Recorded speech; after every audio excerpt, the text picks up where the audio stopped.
Hi everyone, it's Nicole Wilkins with FitnessRx for Women, and this is my next question and answer segment where I took your questions from Facebook and I'm going to answer them for you today. The first question I have is, I've been working out for 6 years now and I've never had more success than I do now. However, lately I've been feeling really sluggish in my workouts. I'm currently preparing for a bikini contest, and when I start working out I feel great, but halfway through I lose momentum. I'm trying to rebuild my metabolism back up, but with me being so tired from my workouts, it's causing me not to lift as heavy as I once did and makes me feel tired throughout the day. What could be wrong? Well, I'm not really sure okay, here's a few factors that could be. One, you could be not eating soon enough to your workout so that you don't have enough fuel to get you through your workout.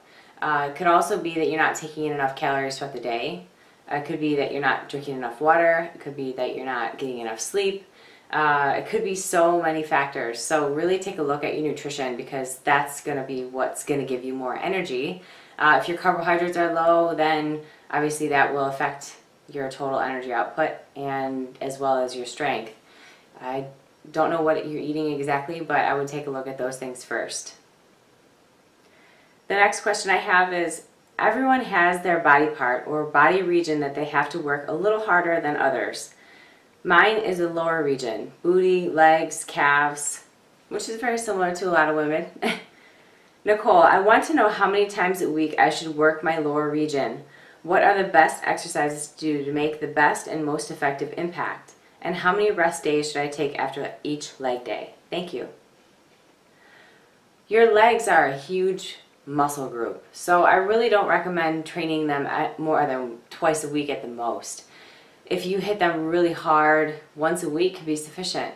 Some people break it into a quadricep day where they just work, they do leg extensions, squats, hack squats, like just a squat day, and then the second day more glutes, hamstring focus, walking lunges, stiff-legged deadlifts, hamstring curls, that kind of stuff. So that way you have a 2-day split for legs, or if you wanted to do 2 heavy legs, as long as your legs are recovered enough for the second workout, I would recommend, because legs are such a big muscle group, to take at least 48-hour rest between hitting them again. So make sure that you have at least 2 days of rest between leg workouts if you are going to do it more than once a week.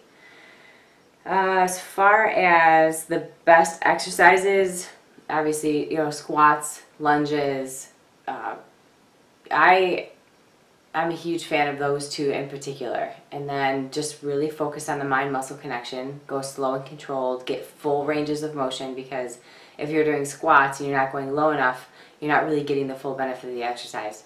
So, good luck. The next question I have is,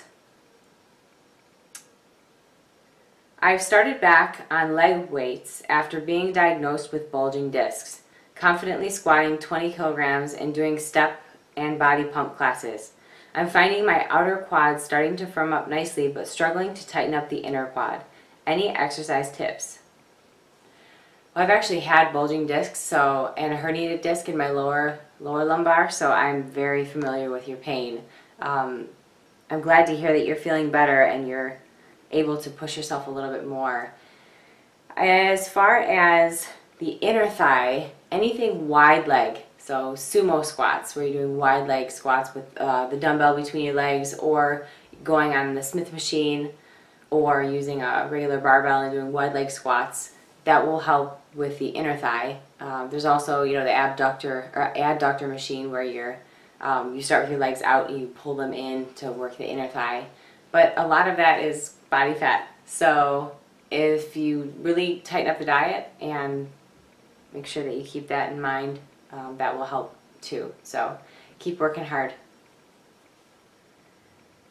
After switching to a high protein, low carb diet to break through a plateau, my weight loss has leveled out again.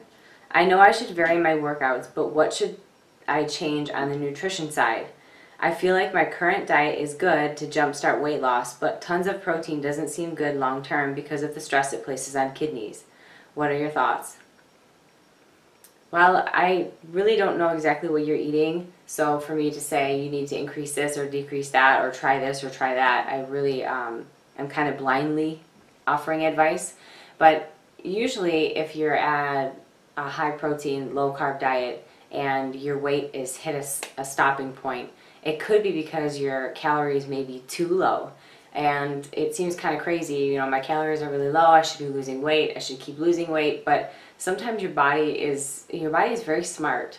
So maybe try throwing in a higher carb day to kind of shake things up a little bit, mix it, shock your body, and then it may actually help you with your workouts and your energy levels. So it could be because your calories are too low. As far as the adjustments to your diet, the protein amounts usually stay about the same.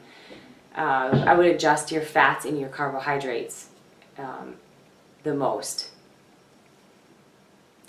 And the last question I have is, I've been taking the same pre-workout for a few months now, and at first it worked great, but lately it seems like it hasn't been working.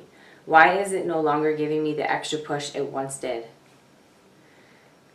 Well, pre-workouts, just like fat burners, are a stimulant, and they give you a lot of energy initially because your body, your adrenals are healthy, and but just like drinking coffee, the longer you take it, the less you feel the effect. Your body gets used to it. So you want to cycle it. I would do it for 8 to 10 weeks at a time, and then stop for about 2 months and then go back on again.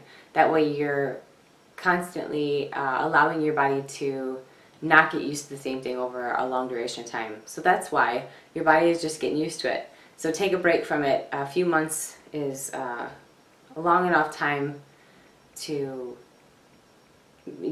before taking a little bit of a break and then maybe going on it again at the end of the year. So those are my questions for this week. Until next week, keep asking your questions on the FitnessRx for Women Facebook page, and I'll be back every Friday to answer them for you. Until then, keep living the fit life.